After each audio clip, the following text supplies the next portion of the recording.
Assalamualaikum warahmatullahi wabarakatuh. Alhamdulillah wa syukurillah wa la hawla wa la quwata illa billah.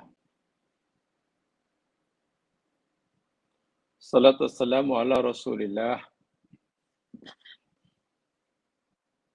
wa ala alihi wa ashabihi wa atba'ihi wa mawalah. Raditu billahi wa rabba bil islami dina wa bi Muhammadin nabiyya wa rasulah. Amma ba'd. Muslimin muslimat rahimakumullah. Alhamdulillah kita dipertemukan semula pagi hari ini bagi menyambung segi kajian hadis kita. Hadis-hadis yang berkaitan dengan al-akhlaq, budi pekerti. Dan himpunan hadis yang sedang kita pelajari berkaitan dengan masawi'ul akhlaq.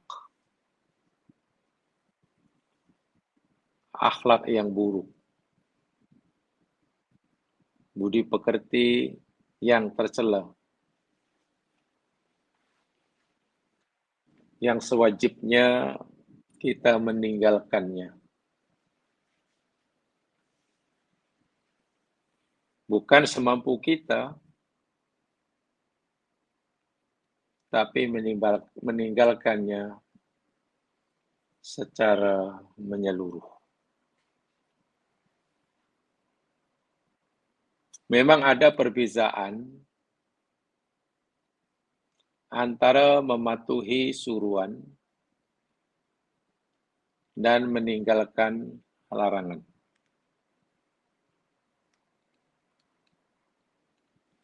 Bila dalam aspek mematuhi suruhan, buat yang disuruh, melakukan perintah Allah, perintah itu, perintah ini, perintah itu, perintah ini. Itu Allah suruh kita mastata'tum. Fa'tu minhu mastata'tum. Buat ikut kadar kemampuan. Itu berupa suruhan. Tak mampu buat secara 100% karena kemampuan tidak ada. Ya, buatlah ikut kadar kemampuan. Mungkin hanya mampu melakukan 60%, sila. Jika memang kemampuan kita hanya 60%. Itu yang dituntut oleh Allah. Habis macam mana yang 40% yang kita tak buat? Allah tak tanya. Allah tak bertanggungjawabkan.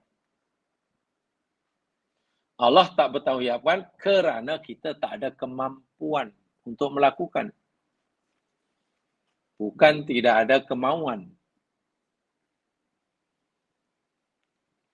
So itulah ada kaidah usul fiqh. Ma la yudraku kulluh, la yutraku kulluhu. Apa-apa suruhan, perintah agama, yang kita tidak mampu melakukan kesemuanya, jangan tinggal semuanya. Itu dalam mematuhi suruhan. Berbeza dengan meninggalkan larangan. Dalam bab larangan, kita tidak disuruh oleh Allah tinggalkan ikut kadar kemampuan kamu. Tak ada. Larangan mesti ditinggalkan semuanya. Tidak boleh ikut, saya hanya mampu meninggalkan ini sajalah. Larangan Allah yang banyak ini, 1, 2, 3 ini, saya hanya mampu buat tinggal 3, yang 4 saya belum mampu tinggal. Tidak ada. Kenapa ya Mas Kenan? Paling tidak ada beberapa alasan. Yang pertama, apa yang Allah larang atau larang Allah, ini pasti ada keburukan. Pasti kerana ada keburukan padanya. Bila kita langgar. Pasti. Sebab itu kita tidak boleh melanggarnya walaupun sedikit. Karena dengan melanggarnya walaupun sedikit, kita mendapatkan keburukan. Berbeza dengan suruhan. Apa yang Allah suruh pasti ada kebaikan di sebaliknya. Pasti. Tidak mungkin Allah suruh kita untuk melakukan suatu perbuatan, melainkan pasti ada kebaikan yang Allah sediakan buat kita bila kita melakukan. Nah, karena di sebalik surah itu pasti ada kebaikan. Kalau kita tak dapat banyak, sekalipun dapat sikit pun jadi. Nah, itu perintah kena buat. Larangan. Karena larangan ini keburukan, madarat, jangan sekali-kali ambil walaupun sikit. Dan yang keduanya, dari segi mematuhi, sama ada mematuhi dengan cara buat yang disuruh atau patuh pada Allah dengan meninggalkan yang ditegak. Meninggalkan larangan itu relatif lebih mudah. Afwan Ustaz. Halo? Ada gangguan dekat suara Ustaz. Macam ada bunyi gangguan sikit. Ya kah? Tak ada Macam, ni. Okey. macam ada suara robot sikit Ustaz. Tak pasti. Oh ya kah? Sekarang okey?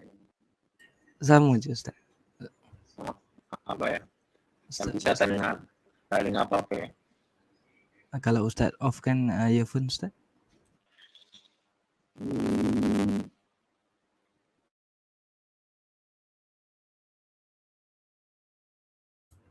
Okey, Ustaz on balik semula. Okey. Testing sikit Ustaz. Halo, Assalamualaikum. Sama je Ustaz. Afwan Ustaz, sama je. Masih ada bunyi.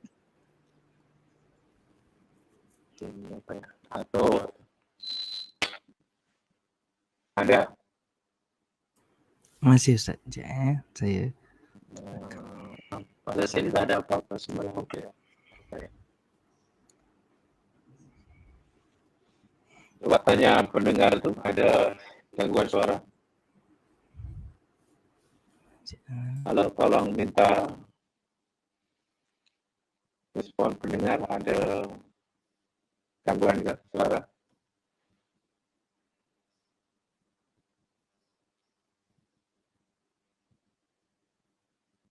Saya ada hantar ke Ustaz. Ustaz cuba dengar macam ada bunyi.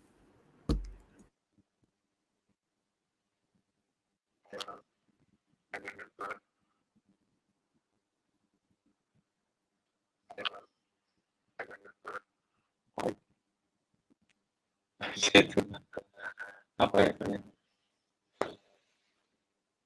Masih tak okey ya? Ya ada gangguan mulut tadi. Okey, ada gangguan salah rasanya.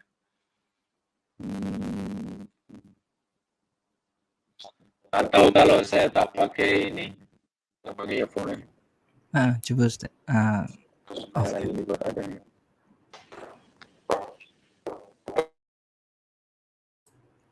Ustaz boleh cuba pakai testing? Halo, Assalamualaikum. Okey, suara. Masih sama.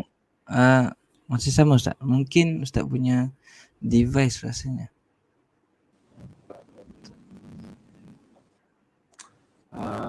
Ustaz nak cuba on off-kan dulu ke device Ustaz? Boleh?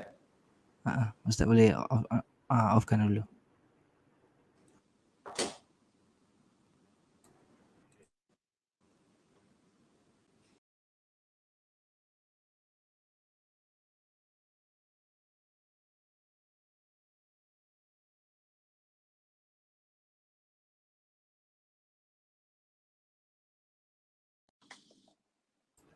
Okey, testing Halo, Ustaz.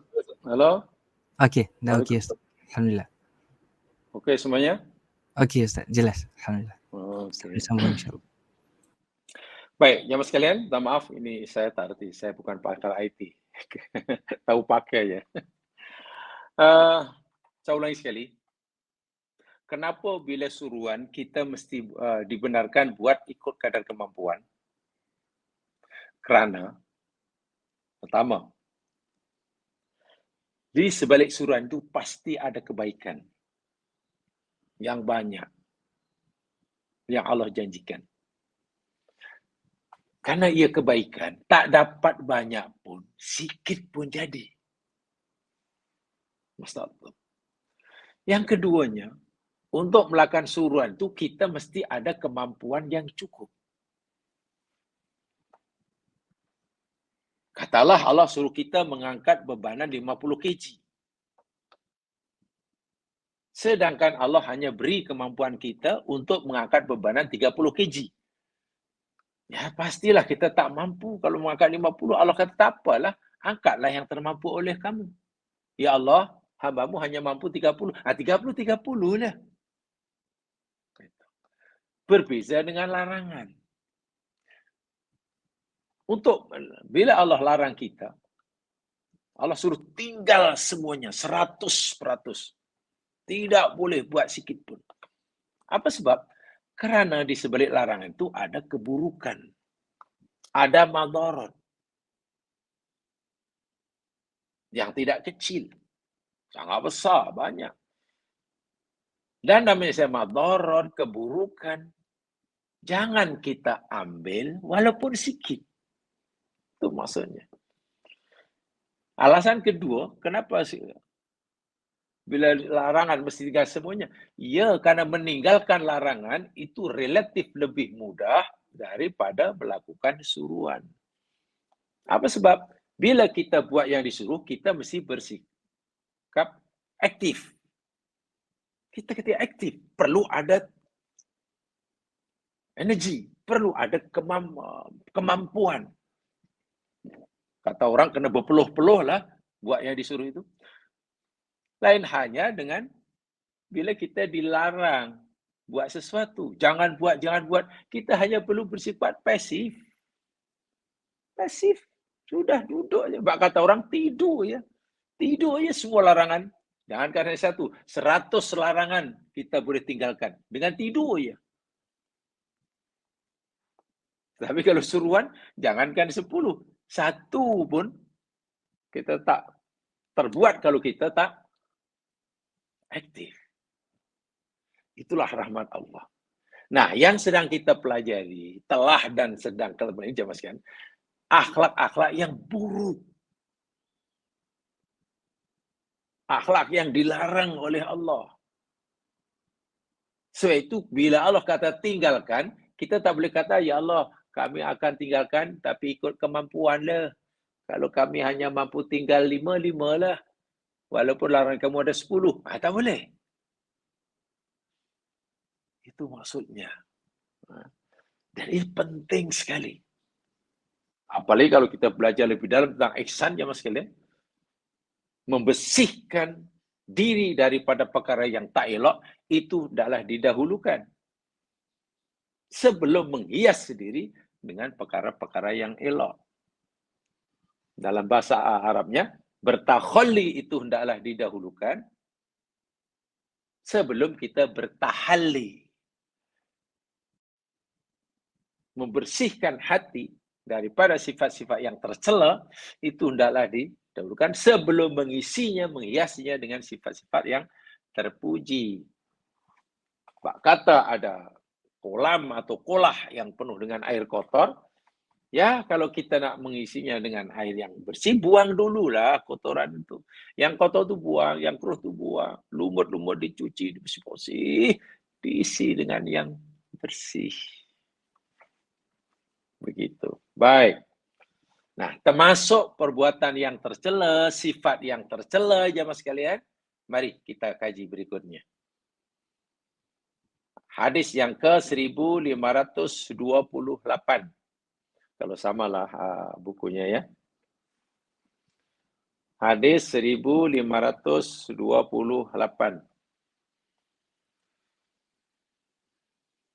Ya. Kalau dalam hadis Subulus Salam, itu hadis yang ke 1415. Tak apalah, nombor tak begitu penting karena mungkin cetakannya tak sama. Jadi hadis daripada Abi Hurairah radhiyallahu an. Riwayat Imam Muslim. Saya bacakan. An Abi Hurairah radhiyallahu anhu qala. Daripada Abi Hurairah radhiyallahu an, beliau berkata, qala Rasulullah sallallahu alaihi wasallam. Rasulullah sallallahu alaihi wasallam bersabda, al-mutasabbani ma qala fa'ala al-badi'i ma lam ya'taddil madlum. Hadis riwayat Muslim. Saya baca ini dahulu ya sebelum kita baca hadis yang lain. Dari Abu Hurairah radhiyallahu anhu, beliau berkata, Rasul SAW bersabda, dua orang yang saling mencaci maki. A caci B, B maki A, begitulah. Caci mencaci, maki memaki, ejek mengejek, hina menghina, cela mencela. Apapun yang mereka katakan, tapi kesalahannya adalah ada pada yang memulai terlebih dahulu. Selagi mana yang teraniaya, yang jadi mangsanya, tidak melampaui batas dalam membalasnya. Itu terjemahannya. Ini sahih, jelas, riwayat Imam Muslim. Keterangan ringkas dalam buku itu, maksudnya, bila ada dua orang yang saling mencaci, maka yang salah ialah yang pertama. Yang dia memulakan, yang dahulu melakukannya. Dan orang kedua yang membalas makian selama tidak melampaui batas yang dibolehkan oleh Islam. Orang yang caci maki orang lain adalah haram. Dan membalas makian selama ia tidak melampaui batas adalah harus. Itu apa yang ada dalam buku terjemahan tersebut. Jamaah sekalian, baik. Di dalam hadis ada lafaz yang agak sedikit berbeza hadis ini. Kalau dalam buku yang dari jamaah sekalian itu mungkin al-mutasabbani. Betul ya? Al-mutasabbani. Dalam hadis yang lain dengan matan berbunyi al-mustabbani. Al-mustabbani. Ini al-mutasabbani. Ya, walaupun ada sedikit pengucapan, ada sedikit perbedaan makna, tapi sebenarnya merujuk pada maksud yang sama. Ya. Yakni, dua orang yang saling mencaci maki, A caci B, B hina A, dan seterusnya lah. Apapun yang mereka katakan, kesalahan adalah pada orang yang memulai kesalahannya. Jamaah sekalian, sekarang apa maksud hadis ini? Sebagaimana yang diberikan oleh Imam An-Nawawi yang memberi syarahan uraian terhadap Sahih Muslim.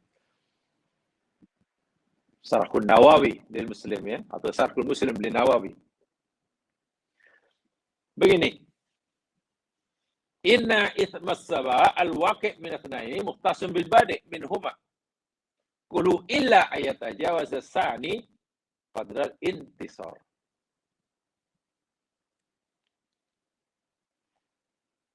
Dosa bagi orang yang terlibat dalam caci mencaci, caci maki A, caci B, B caci, itu adalah menimpa kepada yang memulakan cacian.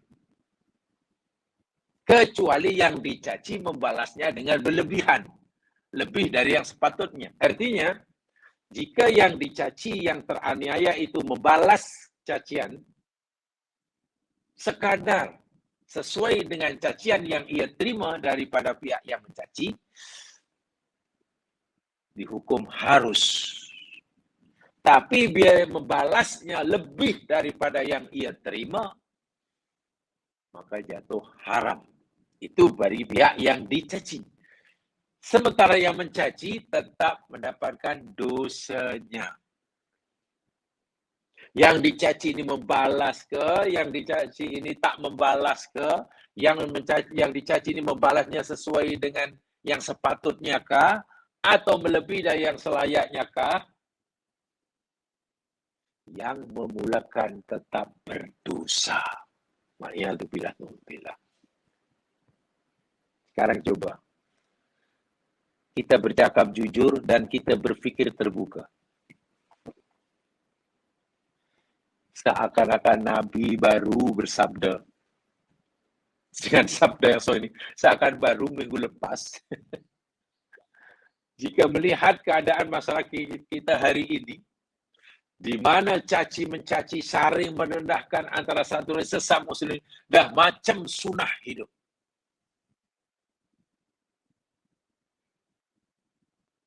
Kita memanglah tidak mengatakan bahawa pada zaman Nabi ini tidak ada sahabat yang caci mencaci antara saudara, walaupun mungkin sangat sedikit. Kata sekarang macam kes terpencil lah. Pada zaman Nabi, sahabat mencaci orang lain itu, ia anggap macam kes terpencil lah. Itu pun Nabi sudah memberi amaran yang sangat keras. Seakan-akan atau ini memberi isyarat, Nabi tahu nanti akhir zaman.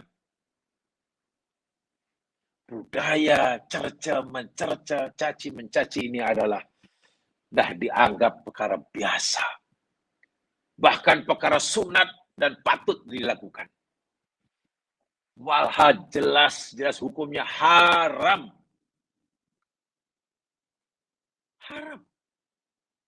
Bukan makruh, haram. Orang mukmin mungkin boleh masih ada rasa takut berdosa jika mencuri, apalagi tertangkap. Orang mukmin masih ada rasa takut dan masih berdosa bila minum arak. Tapi jangan-jangan, tapi mudah-mudahan tidak. Kita mohon pada Allah, mudah-mudahan tidak. Jangan-jangan. Sudah ada orang mukmin yang tidak takut dan tidak merasa bersalah.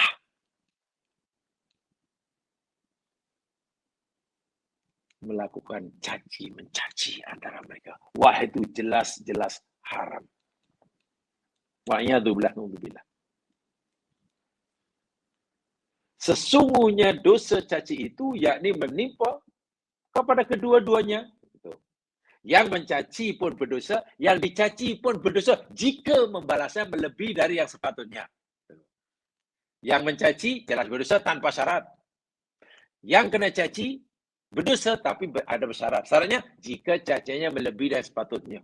Ini kata satu patah kata dibalasnya 10 cacian. Dosa dia. Bermakna, ini saya pilih yang tengah-tengah pendapat di kesimpulan akhir ya. Jika yang dicaci ini membalasnya sekadar yang patut bagi membela dirinya, mempertahankan harga dirinya, hukumnya harus.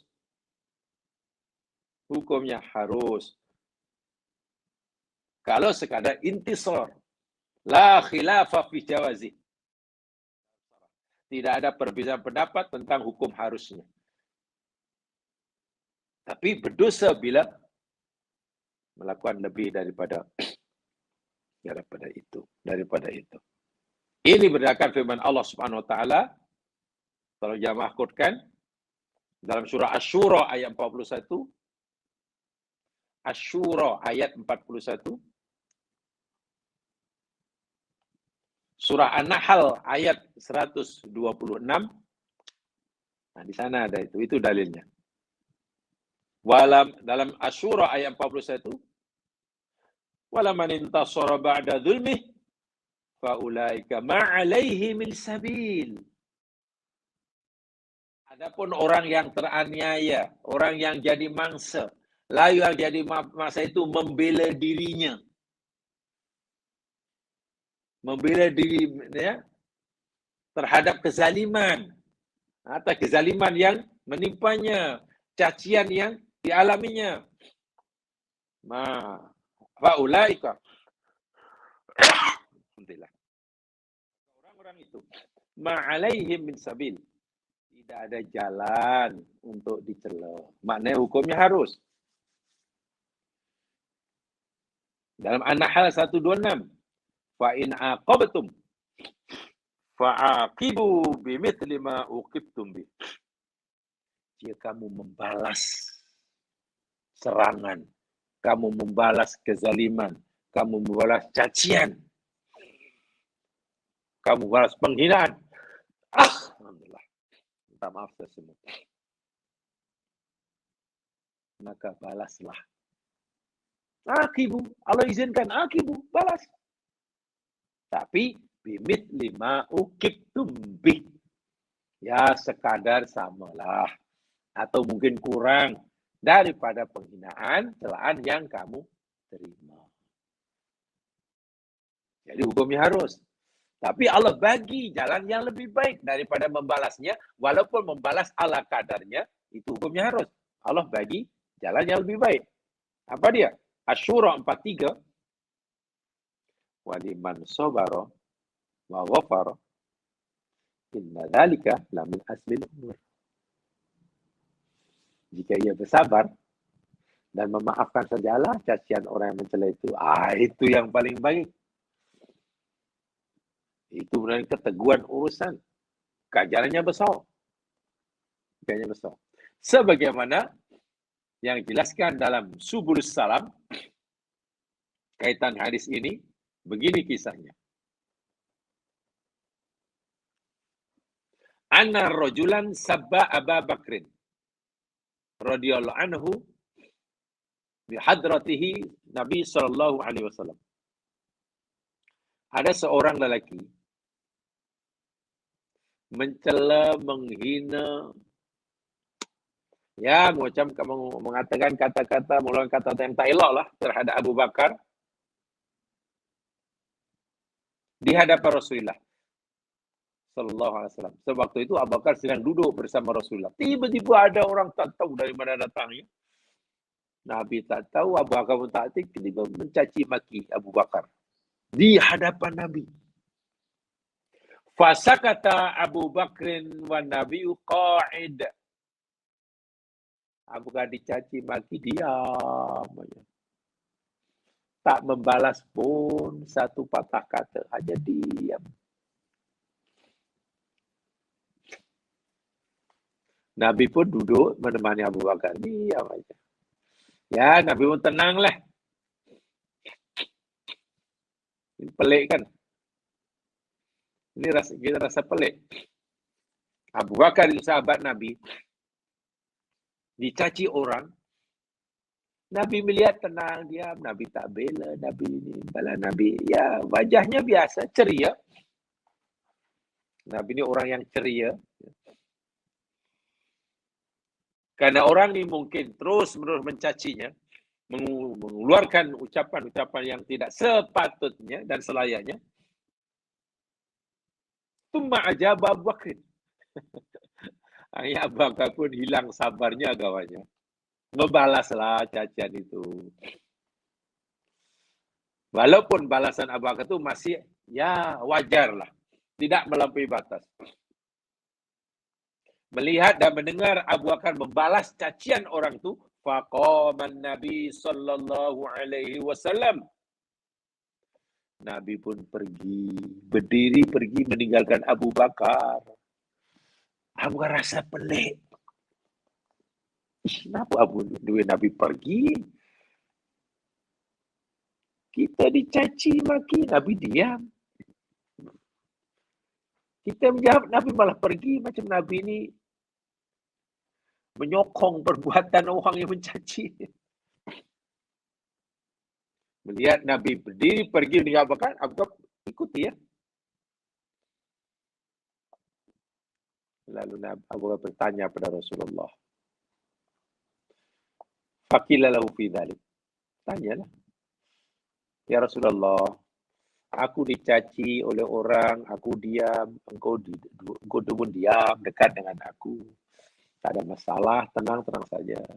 Tapi bila aku jawab, kenapa engkau pergi tinggalkan aku dan nampak macam tak suka pula. Sebenarnya apa yang terjadi ya Rasul? Apa jawab Nabi? Ya Abu Bakar. Innahu lama sata Abu Bakar kana malikun yujibu anhu. Masya Allah. Semasa Abu Bakar dicaci, dimaki dan Abu Bakar diam, Nabi melihat malaikat utusan Allah datang ke tempat itu membalas cacian orang tadi. Bagi pihak Abu Bakar. Artinya Abu Bakar ketika tak membalas cacian orang itu, malaikat yang membalasnya. Dan tentulah cacian malaikat pada orang itu lebih dahsyat daripada cacian Abu Bakar karena membalas malaikat. Jadi Nabi seronok punya kawan, teman setia, dihina orang, dibela oleh makhluk langit. Allahu Akbar. Seronok kan? InsyaAllah Abu Bakar dibela oleh malaikat. Seronok, tenang. Tapi begitu Abu Bakar melawan balik cacian tersebut, malaikat pergi. Malaikat pergi. Falaman tasafa illa bi nafsihi syaitan. Ya. Malaikat pergi bila malaikat itu tak ada di situ, apalagi setanlah yang ada. Dan Nabi sedih. Sahabatku, aku bangga punya sahabat. Dicaci malaikat membela. Sekarang malaikat dah tak membelakan dia lawan sendiri. Tengok, itu yang berlaku di alam yang kita tak nampak.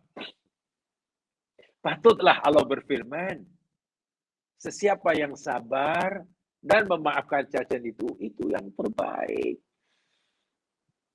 Masalahnya, mampukah kita? Bukankah biasanya sifat manusia lebih puas dapat membalas cacian orang daripada pembelaan yang diberikan oleh malaikat? Yalah, memanglah Nabi sabda betul, malaikat membela kita. Masalahnya malaikat ni tak nampak, kita pun tak tahu yang malaikat bela kita. Lainlah kalau malaikat datang tiba, awak diamlah, saya nak bela awak. Seronoklah. Kalau malaikat cakap itu, mana apa makna beriman pada yang gaib? Iman tu kaitannya pada benda yang gaib. Kalau benda itu sudah tidak gaib lagi, namanya tidak beriman. Iman tu kan yang gaib. Oh, saya beriman kepada matahari. Mana ada? Itu ayat yang salah. Saya beriman bahawa cili ini pedas. Apa kena mengena iman kepada cili yang pedas? Iman tu pada yang gaib. Tengok dia. Jadi di sini kita diberi pilihan. Walaupun saya ulangi sekali, berdasarkan syarah Muslim, orang yang dicaci dan membalas cacian itu tapi tidak berlebihan. Tidak melebihi daripada cacian yang diterima. La khilafa fi jawazi. Tidak ada khilaf di antara ulama tentang hukumnya harus, tapi diam rupanya lebih baik. Dosa jika membalasnya lebih. Dikata sepatah, dibalasnya 5 patah kata. Dikata dirinya, dibalasnya, dikata dia dan libatkan orang tua sekali. Itu adalah berlebihan. Walaupun bagaimanapun sekalian, jamaah sekalian, orang tidak mungkin membalas cacian bila tidak dicaci kan. Jadi kalau itu punca segala-gala ini, larang ini pasal dilarang jika ada yang memulakan. Sebab itu hukum yang memulakannya tetap haram. Tetap berdosa. Jangan, awak boleh mencaci dia boleh, kalau sikit-sikit makruh, kalau banyak haram. Tak ada. Tidak ada. Saya itu dengan tegas dalam hadis tadi menyatakan, yakni bahawa fa'alal badi'i, dosanya itu menimpa ke atas yang badi, yang memulakannya. Jemaah sekalian, ada hadis riwayat Imam Tirmizi daripada Abu Hudzaifah bin Al-Yaman. Tapi hadis ini dinilai dhaif oleh Nasiruddin Albani. Hanya saja boleh dianggap sahih li ghairi berdasarkan hadis Ibnu Mas'ud. Berdasarkan hadis Ibnu Mas'ud atau ucapan Ibnu Mas'ud. Jadi kalau mengambil kira ucapan Ibnu Mas'ud, hadis ini dinilai sahih.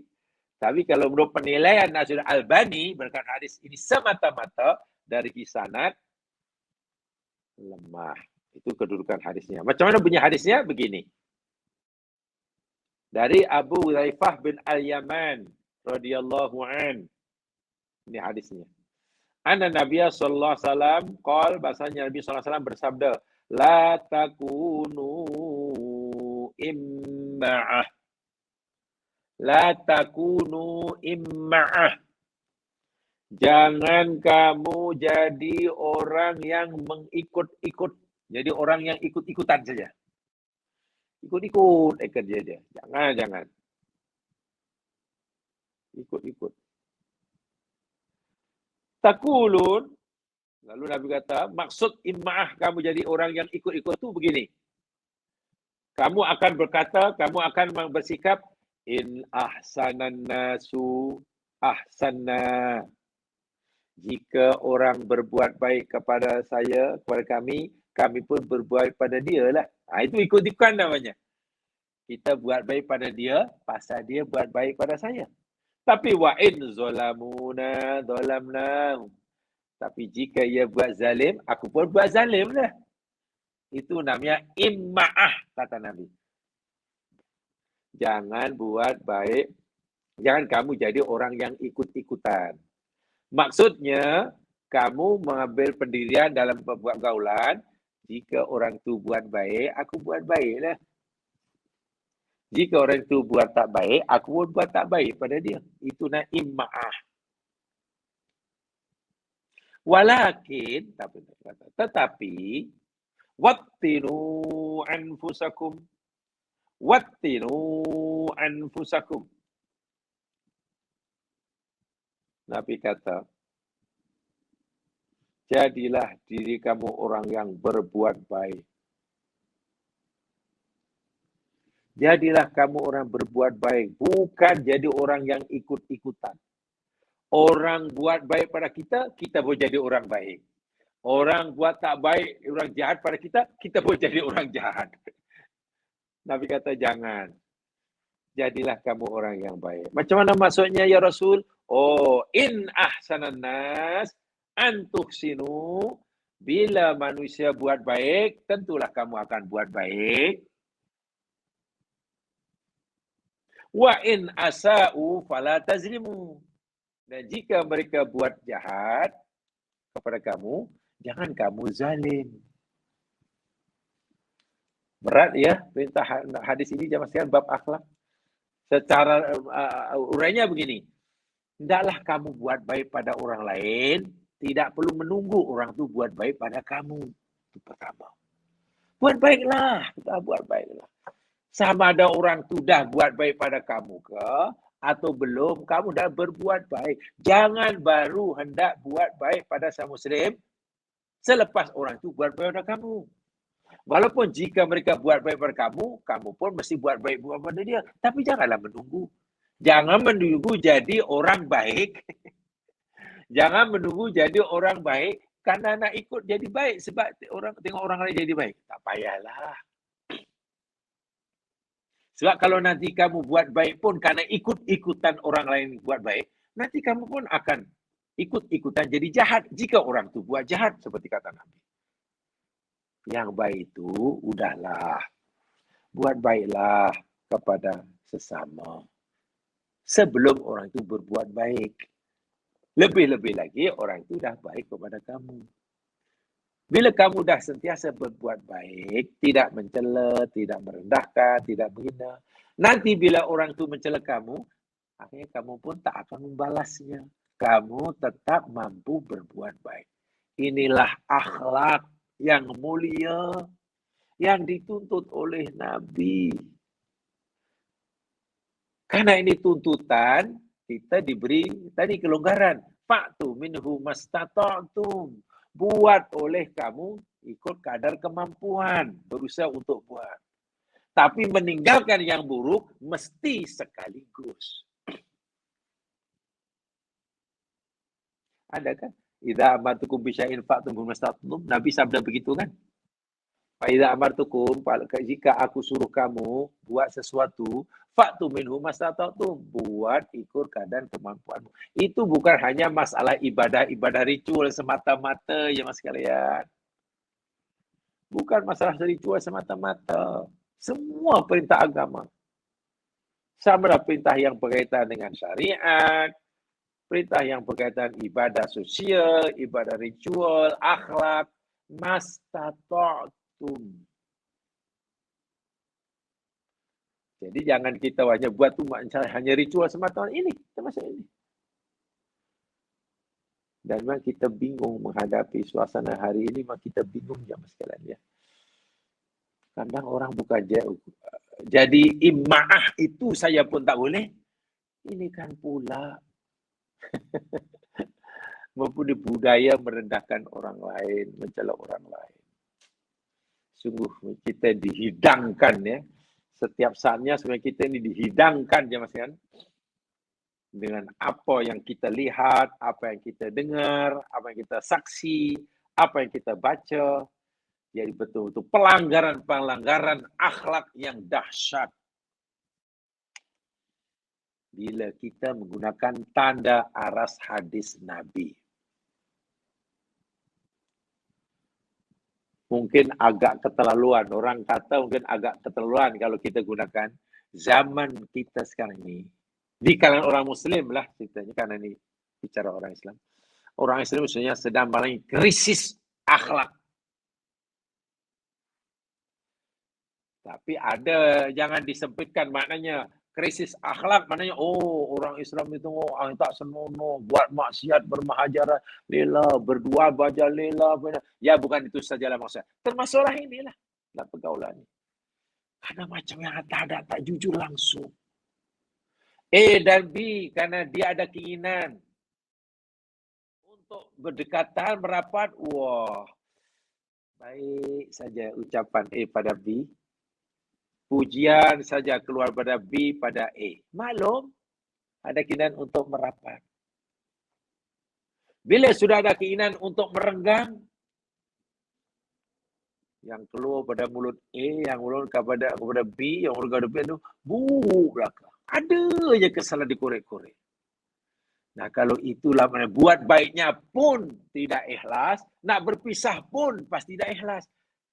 Ini pasti ada kepentingan. Dan ini bahayanya. Ini yang dimaksudkan krisis akhlak. Sebab apa pun jemaah sekalian dalam agama ini, bila orang buat apa yang Allah suruh, tinggal apa yang Allah tinggal ini, ada kepentingan pribadi, pasti tidak menjadi.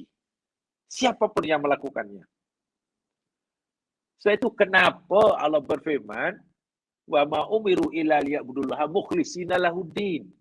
Mereka tidak disuruh, Allah kata, kami tak suruh mereka, kata Allah, melainkan mereka dan menyembah aku mukhlishina lahuddin, ikhlas semata, maknanya tidak punya apa-apa kepentingan pribadi, kepentingan ekonomi, kepentingan jawatan, kepentingan kekuasaan, tak ada. Yang adanya kerana aku suruh.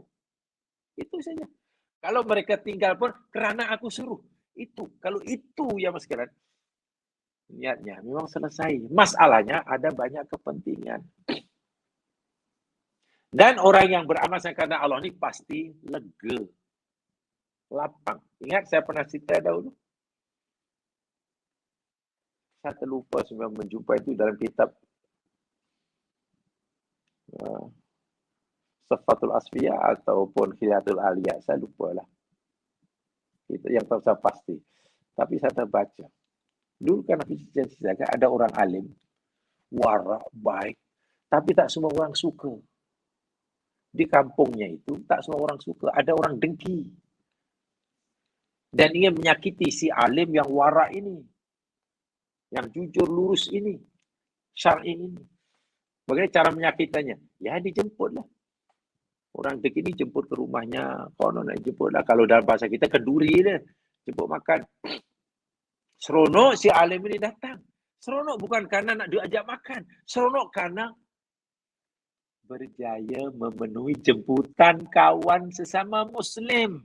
Dan itu perintah agama. Idza da'aka fa'ajibhu. Kan itu hadis pertama tentang Kitabul Jami'. Bila saudara Muslim itu jemput, datang. Ya tentulah kecuali ada urusan. Jadi orang si alim ini seronok nak menaik jemputan kerana memenuhi hadis tadi. Bukan pasal nanti makan ke tidak. Itu cerita si alim. Datang, seronok. Kata yang menjemput, karena niatnya menyakiti. Tuan alim, ini tak jadilah. Ya kalau dalam bahasa kita, tak jadi kenduri lah sebab mungkin catering tak dapat. Jadi tak jadi baliklah. Balik si alim ini. Dengan gembira, muka berseri-seri.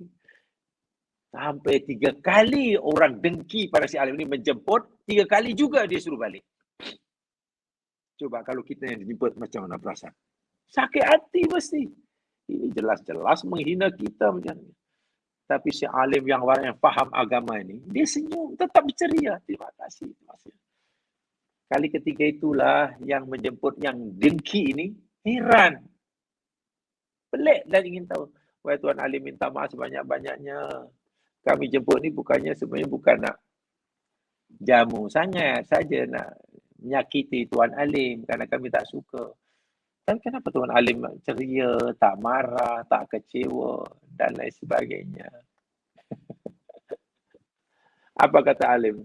Begini saudara, saya gembira dan saya tidak kecewa ini kerana saya, alhamdulillah dengan izin Allah, berjaya memenuhi perintah Allah, melaksanakan perintah Allah. Berjaya melaksanakan perintah Allah itu satu nikmat. Awak seorang Muslim menjemput saya kadang ke rumah sebagai Muslim dan saya berusaha untuk mendatangkan. Itu kejayaan saya memenuhi perintah agama. Saya mengatakan, kami datang ni semata karena Allah. Karena Allah yang suruh melalui awak.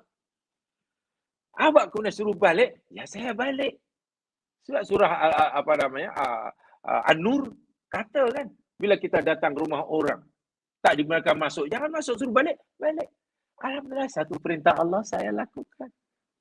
Kali kedua demikian juga, ketiga, jadi saya tak rugi apa-apa sebab saya datang karena Allah, saya balik pun karena Allah. Bukan masalah makan minum. Tengok, komponen tuan rumah. Coba kalau orang tu seperti orang alim, kita seperti yang orang alim yang disebut ini. Selesai dunia. Akhlak macam ini aja paling berat sekali. Paling berat. Sunnah Nabi yang seperti inilah yang tidak ringan. Saya tahulah sama karena tidak ringan sehingga ramai orang yang macam tidak ambil berat. Karena berat lah itu, malah itu kita yang ringan-ringan sajalah. Ya tentu tak boleh lah, sedangkan ini haram. Benda haram ini seberapa apapun mesti kita tinggalkan sepenuhnya. Inilah ya Mas kira. Ingat ya, kata imma'ah. Nabi kata janganlah kau jadi orang imma'ah, orang ikut-ikutan. Bahkan saya dengar satu ceramah. Ya, contohnya orang alim lah, saya tak perlu sebutkan lah. Alim. Kan banyak di dunia orang-orang alim itu. Yang sangat sudah terkenal, selama terkenal. Ilmunya banyak kitab. Kalau dibelah otaknya tu mungkin isinya maktabah aja lah. Library aja lah isinya. Library aja ni apa? Perpustakaan kan banyak kitab, dia hafalnya. Rupanya dia tak ada handphone. Terus ada handphone tanti jadi di luar dah. Jadi mana ni tanti apa? Alasannya, ya saya susah. Saya punya kerja, saya akan berdakwah, saya ngajar murid saya kan. Kalau saya ada saya punya handphone, nanti saya hidup saya nanti diatur oleh handphone saya. Dia bilang, ada orang apa namanya komplain, saya terpaksa menjawabnya. Ada orang fitnah, saya menjawab. Jadi hidup saya hanya melayani. Hidup saya dicorakkan. Saya digembira karena ada orang puji melalui handphone saya. Saya jadi marah karena dibenci oleh orang melalui handphone saya. Saya tak mau jadi ima'ah, katanya. Saya masih ingat beliau kata. Saya tak mau jadi ima'ah. Saya ingin menjadi hamba Allah yang apa Allah suruh saya buat, apa yang Allah tegas, saya tinggalkan. Saya suruh menyampaikannya, kan sudah, saya tidak tahu. Coba kalau kita 24 jam berpegang ini. Nanti hidup kita diatur oleh ini. Ini jadi imam akhirnya. Dicorakkan. Orang kata kita merah, kita jadi merah. Orang kata kita biru, kita jadi biru. Coba. Itu fahaman beliau lah. Saya tak kata itu wajib diikuti oleh kita. Sebab itu bukan berat punya prinsip itu. Tapi beliau menjelaskan, jangan jadi ima'ah. Dia baik karena orang itu baik. Jadi orang itu jahat, kita menjadi jahat. Jadi ikut-ikutan. Mana ke jadi baik atau jadi jahat, ikut-ikutan. Maknanya lillahi ta'alanya belum terselah. Gitu ya. Belum terselah. Apatah lagi dahulu pernah kita pelajari ya jemaah sekalian dalam hadis yang nomor berapa dahulu menyatakan sibabul muslim fusuk wa qitalu kufrun, mencela orang mukmin itu yang sifat kefasikan dan membunuhnya itu satu kekufuran, dalam Bukhari Muslim dahululah ya. Kecuali saya kata ni yang sekadar yang sama. Jadi mari kita cuba hentikan imam boleh apa sajalah ucapan. Tapi lagi sekali, selagi orang buat suruhan Allah atau tinggal larang Allah itu masih ada kepentingan pribadi. Atau dalam bahasa kami hazun nafsi. Bila selagi orang buat yang apa Allah suruh dan meninggalkan apa yang Allah tegah itu masih ada hazun nafsi. Hazun itu maknanya habuan, nafsun itu hawa nafsu lah, ya kepentingan diri lah. Susah. Belum semata-mata karena Allah. Belum semata-mata karena Allah. Kalau yang sudah mata karena Allah, mau buat apa pun ya. Makna sikap orang lain tidak akan dapat mencorakkan kita. Dan itu kan karena Allah. Sudah dah. Allah suruh buatlah. Apa kata orang tak kisah. Apalah suruh tinggal. Apa? Allah kata kalau kamu nak balas pun yang wajar ya. Oh ya Allah kamu. Tapi kalau kamu sabar lagi baik. Oh dia pilih yang sabar. Pilih yang sabar. Baik. Itu jamaah hadis yang ke 1528. Sekarang hadis yang berikutnya. 1529. An Abi Sirmata radhiyallahu anhu. Daripada Abu Surmah radhiyallahu anhu.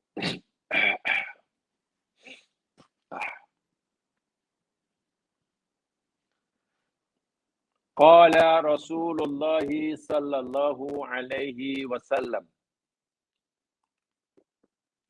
Nabi sallallahu alaihi wasallam bersabda, man darra musliman darrahullah. Sesiapa yang menyebabkan, menimpakan kesusahan kepada seorang muslim yang lain, niscaya Allah akan timpakan juga kesusahan, kemadaratan, keburukan ke atas dirinya. Waman syaqqal musliman syaqqallahu alaihi. Dan sesiapa yang menyusahkan muslim yang lain, niscaya Allah akan menyusahkan ke atas dirinya. Hadis diriwayatkan oleh Abu Daud, Imam Tirmizi, dan beliau menyatakan hadis ini hasan. Beliau menyatakan hadis ini hasan. Jamaah yang dirahmati Allah sekalian, ini lagi satu larangan agama dalam hidup bermasyarakat. Hidup bermasyarakat, hidup bernegeri, hidup bernegara. Yang erat sekali kaitannya dengan hablum minan nas. Ada dalam hadis yang lain daripada Abu Sa'id Al-Khudri, ya mas sekalian.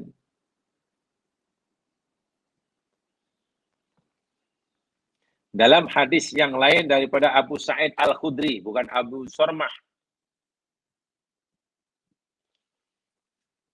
Bunyinya begini, ada tambahan. La dharara wa la dirara. Tidak ada madarat dan tidak ada satu yang memadaratkan. Kemudian man dharra dharahullah wa man syaqa saqahullah. Jadi ada tambahan depan. Itu hadis dari Abu Sa'id Al-Khudri, diriwayatkan oleh Abu Daud, oleh Imam Tirmizi, dan dianggap hasan oleh Al-Hakim, Al-Baihaqi, dan juga Nasiruddin Albani. Hadis-hadis yang semakna dengan hadis ini banyak sekali jalannya. Banyak sekali jalannya. Ya. Sehingga antara satu dengan yang lainnya saling menguatkannya. Ya mas sekalian, hadis ini difahami oleh ulama-ulama Islam, khasnya hadis yang dengan matan yang bersumber daripada Abu Sa'id Al-Khudri, la dharara wa la dirara. Itu sebenarnya yang intinya lalu dijelaskan man darallahu daral itu. Man darahullah, man syaqahullah itu penjelasannya. Hadisun masyhurun inda ahli ilmi. Hadis yang masyhur di kalangan cendekiawan muslim ini. Wa qa'idatun syar'iyyatun min jawami'i kalimil Nabi SAW. Dan ia merupakan kaidah syarak yang meliputi, mencakup kalam Nabi, yang mencakupi segala-galanya yang termasuk di dalamnya dan yang menolak sesuatu yang tidak termasuk dalamnya. Imam Malik sebagai penyusun hadis yang pertama dalam kitabnya Al-Muwatta, ada meriwayatkan juga. Imam Hakim yang menyusun bukunya dalam kitab Al-Mustadrak ala Sahihain, kitab hadis yang sahih menurut syarat Bukhari Muslim, tapi Bukhari tidak meriwayatkannya. Imam Hakim. Dan juga dinilai sahih oleh bukan seorang daripada ahli ilmu hadis. Bahkan Imam Hakim dalam kitab Al-Mustadraknya menilai hadis ini, hadza hadisun sahihul isnad. Hadis ini sahih isnadnya ala syartil Muslim. Mengikut syarat, mengikut spesifikasi yang ditetapkan oleh Muslim dan Bukhari. Tapi walam yukhrijhu. Muslim tidak mengeluarkannya. Itulah.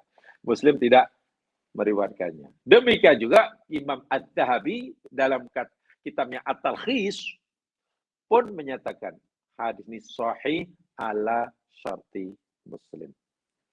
Baik, ini sengaja saya sampaikan, dia mungkin itu satu di antara adab menyampaikan hadis Nabi ya. Ya, kalau yang satu nih hasan, yang sahih macam mana, yang itu dhaif katakan dhaif, itulah. Kalau dhaif tapi yang lain yang sahih, maknanya bolehlah dibatu menjadi mungkin naik tingkatannya daripada dhaif. Ya, itu adab. Bahkan kita boleh menyampaikan, mengatakan hadis yang maudhu', tetapi Dengan syarat. Ada yang palsu, sila sampaikan. Tapi dengan syarat. Tuan-tuan dan puan-puan, hadis yang baru saya baca nanti, yakni hadis palsu. Kena macam itulah. Dan yang palsu itu, yakni si fulan-fulan ni. Fulan-fulan ni, kan gini. Itu boleh. Tidak mengapa. Hadis yang palsu disampaikan. Bukan yang dhaif, yang palsu. Palsu itu bukan hadis lah. Tapi bersyarat. Syaratnya hendaklah dijelaskan. Kita yang menyampaikan berkewajiban menjelaskan, menerangkan, memberitahukan, meyakinkan kepada orang lain bahawa tuan-tuan, hadis yang saya keluarkan itu sebenarnya bukan ucapan Nabi.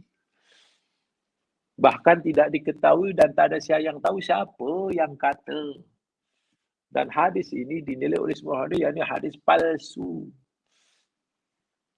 Karena palsu, ya bukan hadis lah. Namanya palsu, mana bukan hadis. Itulah. Jadi, tapi hanya jadi pengetahuan kita lah. Kita tak boleh ada keyakinan walaupun sedikit bahawa itu dari Nabi. Walaupun kita mungkin hanya syak, tak boleh lah kerana palsu. Kerana palsu tak boleh ada, jangan keyakinan. Don pun tak boleh, syak pun tak boleh. Ya, memang bukan. Itu adabnya lah, tak apalah itu dalam penjagaan hadis lah. Tapi jelas ya, hadis ini hadis yang tidak perlu diragukan kesahihannya. Mana dari segi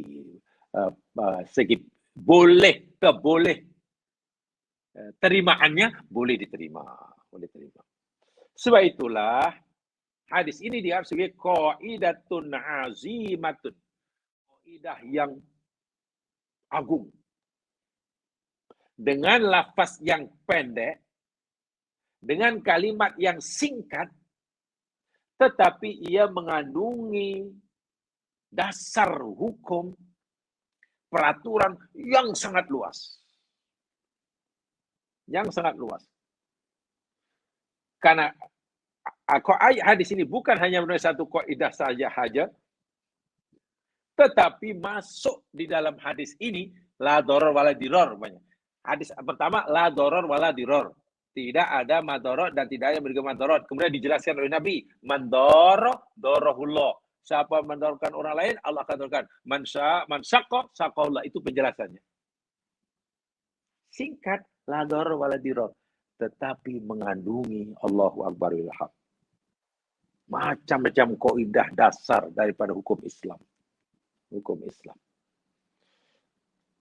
Sehingga ada dalam usul fiqh, mungkin ada yang belajar usul fiqh kan di sana kan, yang ini tentang izalatul darar kan, ad-dararu yuzalu, pokoknya dalam ya, kamadharatan saya itu mesti dihilangkan. Karena salah satu daripada hukum syarak, ciri khas hukum agama Islam ini, peragama sendiri, yakni mabniyatun, dibina, diasaskan ala jalabil masalih wa daf'il mafasid. Semua kaedah hukum syarak ini yakni diasaskan, dibina di atas dasar menarik maslahat, mengambil maslahat sebanyak-banyaknya dan menolak kerusakan, menolak madarat, menolak keburukan sekecil-kecilnya, bukan sebanyak-banyaknya. Madarat sekecil-kecilnya adalah dielak. Maslahat diambil, ditarik. Kalau tak dapat banyak, sikit pun.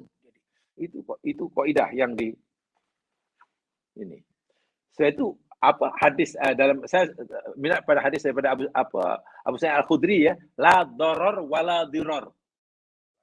Dalam penjelasannya ada itu. Itu yang asal. Tidak ada madarat dan tidak ada kemadaran. Apa maksudnya begini, Mas kalian? La darar wala dirar. Anal insan la yajuzu lahu ayyadhur bi nafsihi wala bi ghayrihi. Seseorang itu tidak boleh melakukan madarat yang membahayakan diri sendiri.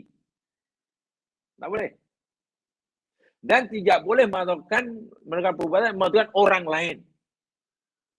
Juga tidak boleh. Dan orang lain pun, dan orang itu tidak boleh ditimpakan madarat oleh orang lain. Itu luar biasa hadis ini maksudnya. Kenapa ya Mas sekalian? Ya, sebenarnya saya sampaikan sedikit perbezaan ya. Apa beza doror dengan diror dalam hadis ini? La dororo wala diror. Doror, diror. Rutnya sama, tapi bunyinya lain. Satu doror, kedua diror. Satu di antara perbezaan begini, yang saya pahami lah. Ya Mas sekalian, apa ya contoh? Katalah jamaah. Contoh yang kekinian aja lah ya. Contoh kecil ya. Katalah kita duduk di rumah. Dan rumah kita ya mungkin bukan rumah banglo lah. Ya rumah teres ke, rumah yang ada yang dindingnya share dengan jirannya ke, atau mungkin bukan dindingnya share, lantai pun share. Lantai rumah kita ya ini bumbung rumah orang lain. Bumbung rumah kita lantai orang lain. Bilik mandi kita dindingnya sebelah itu rupanya ruang makan jiran. Katakanlah kan. Atau seperti itu. Lalu kita mandi di bilik air, kita basuh, air. Air itu tak tahu macam mana rupanya air itu karena dinding kita itu retak atau berembas air itu masuk ke rumah jiran. Sehingga menyebabkan rumah jiran itu ya berlumutlah dindingnya. Usahlah cat dia. Kan? Usah. Tetangga dia punya lukisan tu, paku tercampur. Kata itu akibatnya. Bila madarat yang dialami oleh jiran kita, akibat perbuatan kita, rumah kita yang pecah, kita tahu. Dan kita tidak menyadari, kita tak tahu. Itu namanya doror. Itu namanya doror. Tetapi, jika kesusahan jiran, kerugian jiran tadi, kita ketahui. Oh, saya tahu itu. Ini karena bilik air saya bocor lah akhirnya jiran. Bak kata bahasa muda, kita yang mandi, jiran yang basah kuyup. Kita tahu dan kita tidak cakna, kita tak ambil perhatian, kita ambil langkah, kita tak ingin membetulkannya. Walha kita tahu apa dan tak apa. Yang penting rumah saya tak usah. Itu namanya diror. Yang tadi doror, ini diror. Ada dot, ro, alif, ro. Paham ya? Bagaimana doror itu kemadorotan yang menimpa orang lain tanpa sengaja. Sementara doror itu kemadorotan yang menimpa orang lain yang disengajakan karena diketahui. Kedua-duanya ini tak boleh. Nabi kata jangankan doror, diror pun tak boleh. Diror pun tak boleh. Dan ini penting sekali ini untuk kita fahami. Pertama, doror. Tidak boleh seseorang melakukan sesuatu yang memotorkan diri sendiri. Dan tidak boleh orang lain, kita tertimpa madhar akibat orang lain pun tidak boleh. Apa yang menyusahkan kita boleh. Itu Islam melarangnya. Makan berlebihan dilarang oleh Islam, bukan makannya. Kulu wasrabu wala tusrifu, israf yang dilarang. Ini makanan ini halal. Quran suruh kata kulu halalan. Halal atau tidak halal? Oh halal. Tapi Quran kata bukan hanya halalan saja, kena toyiban. Karena ada halalan, kena ada toyiban. Kalau hanya berkira halalan, halal lah. Ini halal ni. Saya ikut Quran halal. Ya, tapi Quran kata yang ada toyiban lah. Toyiban tu yang macam mana? Salah satu dari makna halal toyiban. Maka itu mesti halal dan baik. Halal tapi tidak baik kepada diri kita, jangan makan. Dokter dia bagi nasihat, Cik. Minta maaf, Cik ya. Penyakit Cik ni sebetulnya, Masya Allah. Nak kata banyak pun tidak, nak kata sikit pun tidak. Ya, maknanya cukuplah penyakit ini kita rumbungan lah. Saya pun tak tahu macam mana ini punya penyakit berjamaah. Jadi kena jaga kesihatan lah, kena jaga makanan. makan ini. Oh iya ke dokter? Ya, makan ini bahaya ni. Penyakit ni bahaya kalau Cik makan ini. Jadi satu di antara paling bahaya Cik, karena ini banyak kolesterol pun masalah, darah tinggi masalah, ibaratnya ni diabetes ada masalah, kalau masalah banyaklah Cik. Enggak masalah. Jadi tolong Cik ya, jangan sekali-kali makan ini. Ini pulut durian. Dimandikan pula, ditenggelamkan dengan santan kelapa. Sibah pula dengan gula Melaka. Ni jangan Cik ya. Tapi itulah dok kesukaan kami. Ya tapi jangan. Sebab kalau Cik makan nanti bahaya. Dok, saya nak tanya, ini halal ke haram? Doktor tu belajar juga. Ya ini halal lah, sebab durian ni halal. Cik. Lah halal kenapa doktor larang? Jangan haramkan yang halal. Wah, melawan ni. Ni pasien ni melawan ni. Jangan haramkan yang halal. Dosa tahu doktor. Saya tak mengharamkan. Tapi ya telik Cik jangan makan. Itu benarnya mengharamkannya. Masalahnya Allah kata bukan hanya halal tapi toyiban. Ini halal tapi tak toyib bagi Cik. Kalau Cik makan juga, pagi makan matang. Habis Cik ni susah penyakit Cik ni. Bukan berkurang, bukan tetap bertambah ada Cik ni. Tak apa, saya tak kisah. Yang penting saya suka. Lagi pula, ajal kematian, maut kematian di tangan Tuhan. Udahlah itu. Orang ni tahu tak jamaskan. Orang ni sudah melanggar Al-Quran, melanggar hadis Nabi SAW. Dilarang makan makanan yang membahayakan kesehatan dirinya. Menurut kajian dokter, dimakan juga. Ini melanggar hadis, la dharar. Ya, hadis dilanggar. Quran pun langgarnya. Halal thayyiban. Tapi berapa orang merasa berdosa melakukannya? Apalagi dapat pula anak apa? Tak tahulah Jambi ke apa, saya pun tak tahu. Tak apalah. Serahkannya semua tawakal tu Allah. You mau makan apapun kita tahu tak, ajal kematian itu semua di tangan Tuhan, bukan sebab makan. Bila ajal dah tiba, tak makan pun mati. Bila ajal belum tiba, makan pun tak mati. Ustaz tu cakap memang mati itu kerana ajal bukan kerana makan. Tak apa kata Allah. Apalagi saya dah kan tahu kan dia punya rahsia dia, kunci dia. Macam mana penangkalnya? Baca salawat 7 kali. 1 nafas, lepas tu telan. Baca salawat 7 kali, sekali nafas, lepas tu telan. Lepas tu terus makan. InsyaAllah, selamat. Percaya pula dengan ajar macam itu. Dilanggarnya hadis Al-Quran tanpa rasa bersalah. Itu contoh kecil saja, la dharar. Apalagi kalau kemudaran itu menimpa yang lebih berat. InsyaAllah.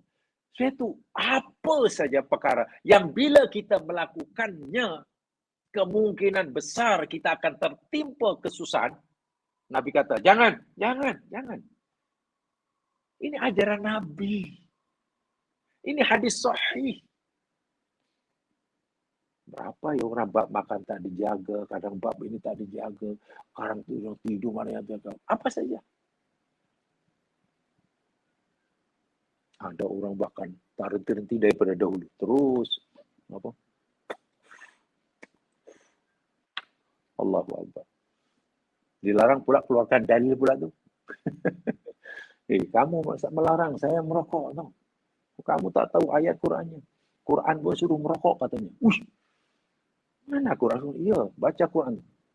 Warka'u ma'ar roki'in. Diterjemahkan, dan merokoklah bersama orang merokok. Allahu Akbar, subhanallah, astagfirullahaladzim. Jangan. Itu darar. Maka diri sendiri. Jelas. Dan jangan menimbulkan manfaat kepada orang lain. Betul kan? Baru-baru ini zaman sekarang, alhamdulillah kan sekarang, alhamdulillah sudah jadi endemik kan. Daripada pandemi corona sudah endemik kan, alhamdulillah. Tengok selama 2 tahun lepas. Harap habis semua kita terkena kan. Bila kita sehat, sementara di luar sana sakit, kawasan itu memang kawasan merah lah. Janganlah mentang-mentang sihat kita pergi juga dah dilarang, dah masjid itu tutup. Kalau ada kes, jangan. Boleh, ini macam kan. Itu namanya melanggar la doror. Kita sehat, kita keluar nanti akan memadorotkan. Kemungkinan besar terjangkiti, besar sekali. Ada hadisnya, la doror. Saya tu duduk aja rumah, walau sehat. Bila kita sakit, dan disuruh kuarantin lah. Kuarantin mandiri, Kendiri. Bahasa seberang dipanggil isolasi mandiri. Sudah, ke situ aja 15 hari, 2 minggu. Macam mana sana begitu? Sudah dia. Bila kita sakit, jangan pergi ke tempat orang sehat. Nanti akan memadorkan lain. Namanya doror.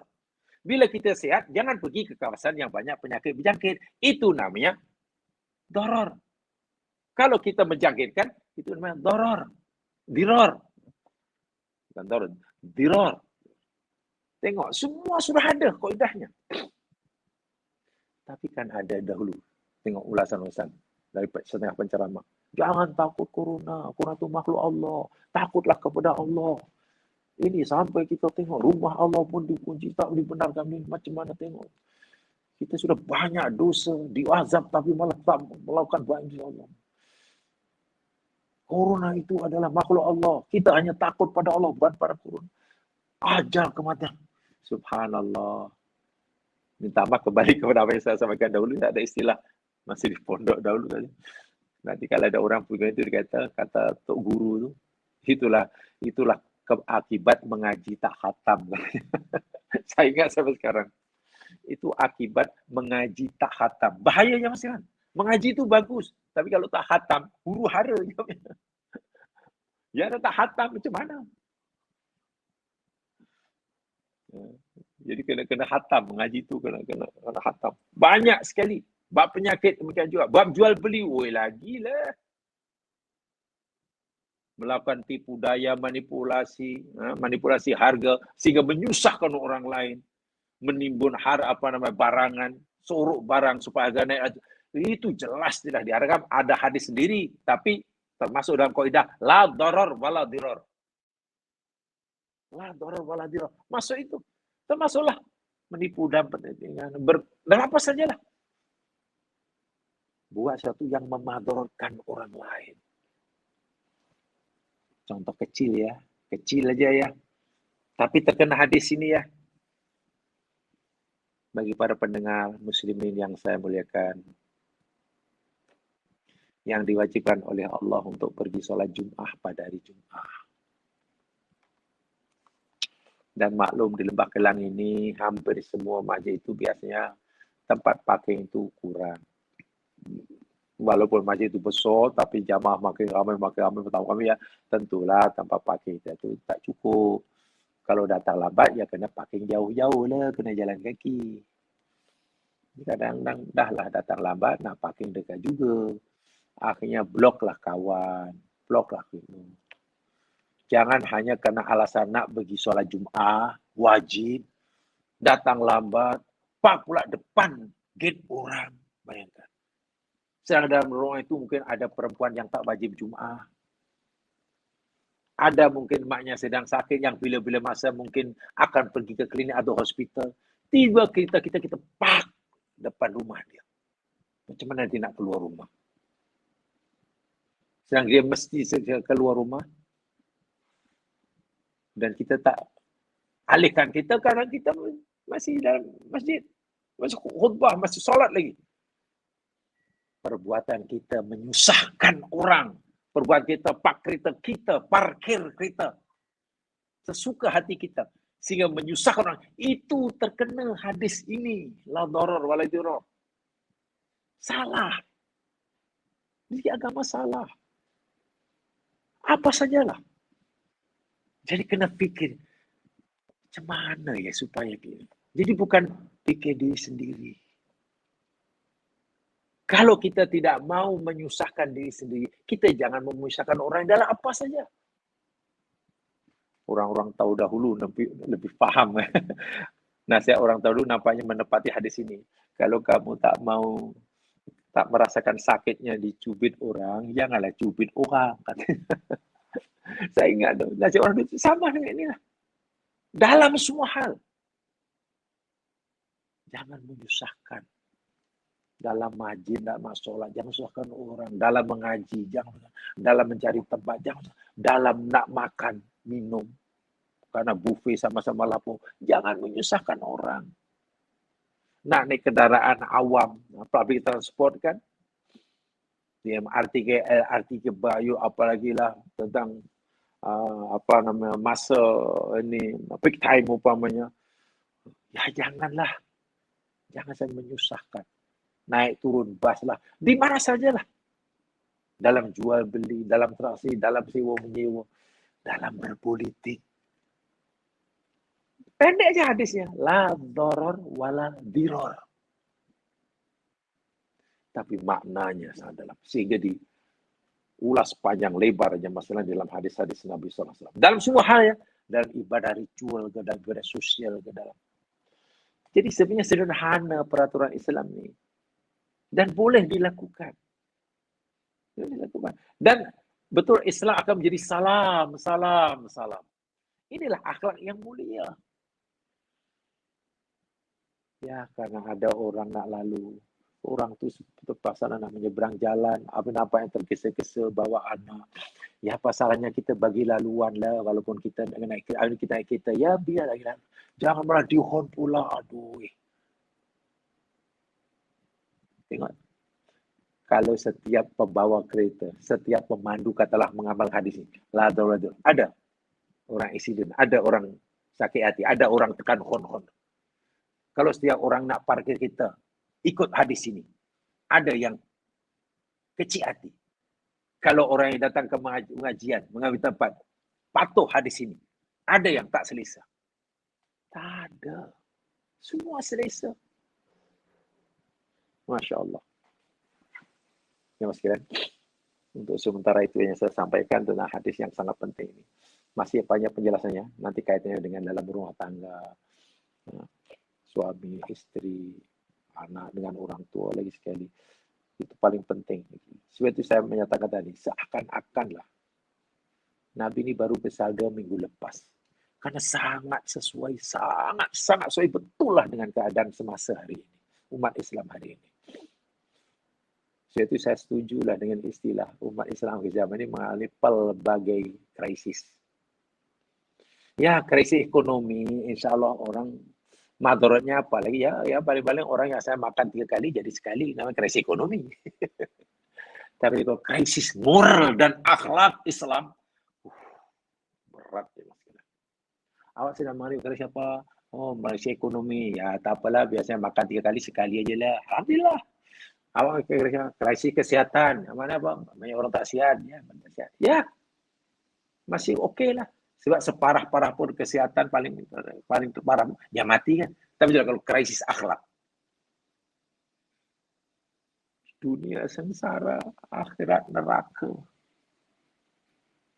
Mari kita berusaha, berazam sungguh-sungguh. Patuhi hadis seperti ini walaupun berat. Kalaupun kita tidak mampu macam gelombang dalam masyarakat, kita mulakan diri kita masing-masing. Mohon pada Allah SWT segera Allah mudahkan. Kurang lebihnya mohon dimaafkan. Assalamualaikum warahmatullahi wabarakatuh.